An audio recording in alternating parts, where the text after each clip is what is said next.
Good afternoon to my criminology class, CCJ 1010. As I promised, I would go ahead and explain the assignment that is due on Tuesday. I noticed that it wasn't explained very well.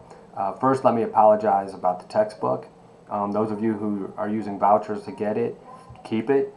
Those of you who are getting the other books, keep them. They're fine.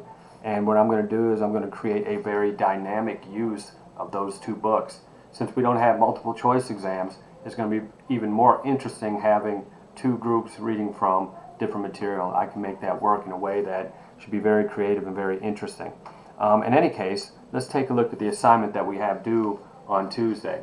The assignment is called Pick 3 Crimes, right? So here's what I'd like for you to do. It's explained in the announcement box, but sometimes it's nice to hear it. And actually what I'm going to do is I'm going to pretend that I'm giving it to you. So here's what you're going to do. You're going to find 3 people and you're going to ask them this question. You're going to say, for example, list for me without thinking the first 3 crimes that come to your mind. Don't think about it. Just let them go ahead and start putting down what those 3 crimes are. Don't influence them one way or another.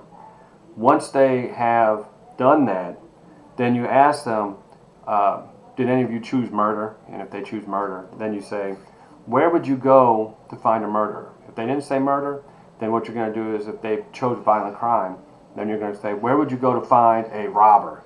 Where would you go find someone who engages in assault or what have you? Okay. So your first step is list the first 3 crimes that come to mind. The second question is, where would you go to find that particular person, right?